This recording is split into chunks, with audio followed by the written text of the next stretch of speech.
নমস্কাৰ বন্ধুসকল, মই হিৰেন। আজি এই ভিডিঅ'ৰ উদ্দেশ্য হৈছে পঞ্চমুখী হনুমানৰ সম্পূৰ্ণ তথ্যৰ বিষয়ে।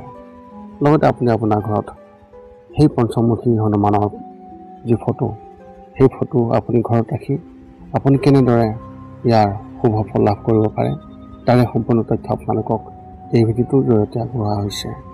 প্ৰথমে মোৰ চেনেলটো আপোনালোকে ছাবস্ক্ৰাইব কৰি ল'ব, যাতে মোৰ পিছৰ ভিডিঅ'বিলাক আপোনালোকে সহজে লাভ কৰিব পাৰে। লগতে মোৰ ভিডিঅ' যদি ভাল লাগে তেন্তে লাইক আৰু শ্বেয়াৰ কৰিব, কমেণ্ট কৰি আপোনালোকৰ মনোভাৱ প্ৰকাশ কৰিব। এতিয়া আহোঁ মূল বিষয়লৈ। বাস্তুশাস্ত্ৰত ঘৰৰ প্ৰতিটো চুকৰ অৰ্থাৎ প্ৰতিটো কোণৰ নিজস্ব গুৰুত্ব আছে। সঠিক কামবোৰ সঠিক দিশত আৰু সঠিক ঠাইত ৰাখিলে ই ঘৰলৈ ধনাত্মক শক্তি আগমন কৰায় আৰু লগতে বাস্তুৰ দোষবোৰো আঁতৰাই পেলায়।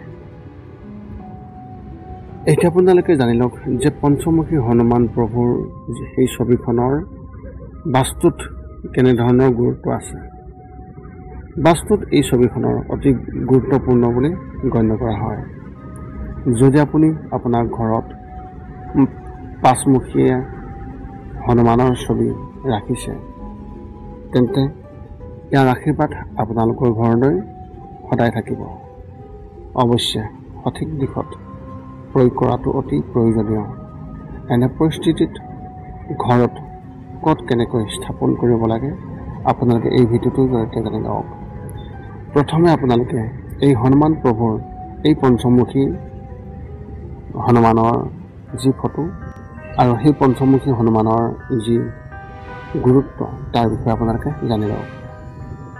হিন্দু ধৰ্মত পঞ্চমুখী হনুমান প্ৰভুৰ অতি গুৰুত্ব আছে আৰু ইয়াৰ গুৰুত্ব অতি বেছি সাহস আৰু ভক্তিৰ প্ৰতীক হিচাপে গণ্য কৰা হয়। ইয়াৰ 5টা মুখ, সেই হৈছে পূব, পশ্চিম, উত্তৰ, দক্ষিণ আৰু আকাশ তত্ত্ব। এই সকলো দিশতে সুৰক্ষা আৰু ধনাত্মক শক্তি বিয়পাই দিয়ে।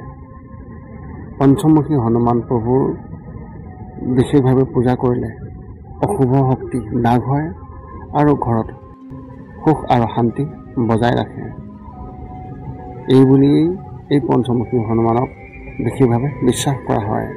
আনকি বাস্তু ব্যৱস্থাটো পঞ্চমুখী হনুমান প্ৰভুক বহু দুখৰ পৰা মুক্ত কৰিব পৰা বুলি গণ্য কৰা হয়।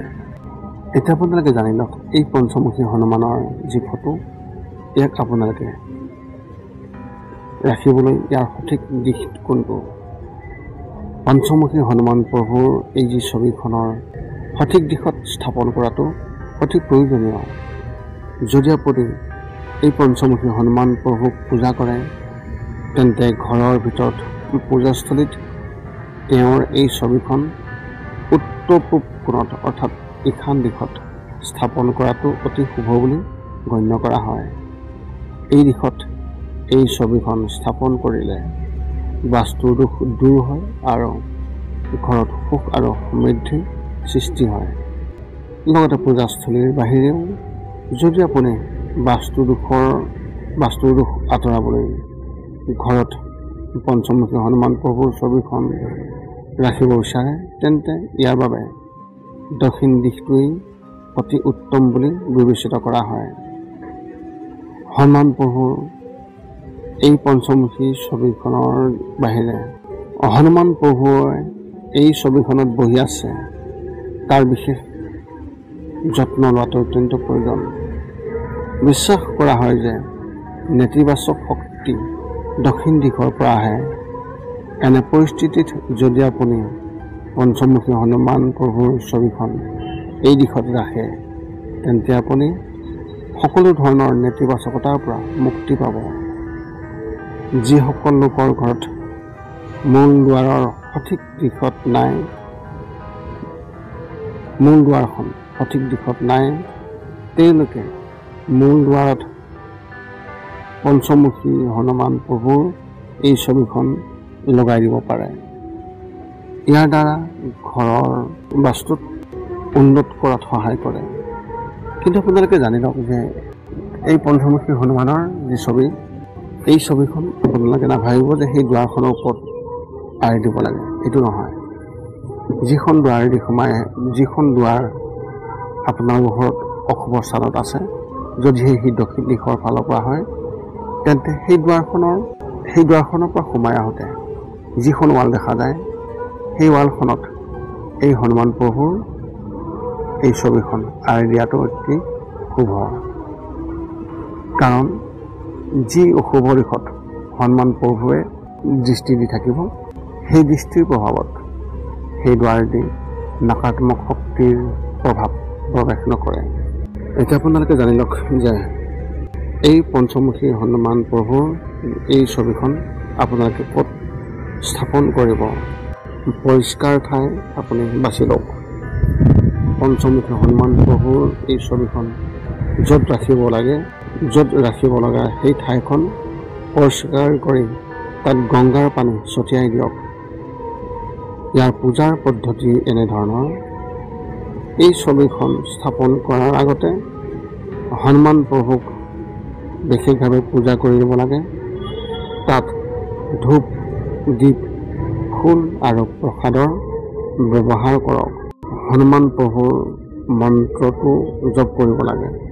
এই ছবিখন স্থাপন কৰাৰ আগত আপোনালোকে ইয়াৰ উচ্চতাৰ বিষয়ে জানি লওক। এই ছবিখন যাতে উচ্চতাত ৰাখিব লাগে, যাতে চকুৱে সহজে দেখা পোৱা যায়। লগতে যেতিয়া তেওঁক দেখা পায়, তেতিয়াই আপুনি ইতিবাচক শক্তি লাভ কৰিব।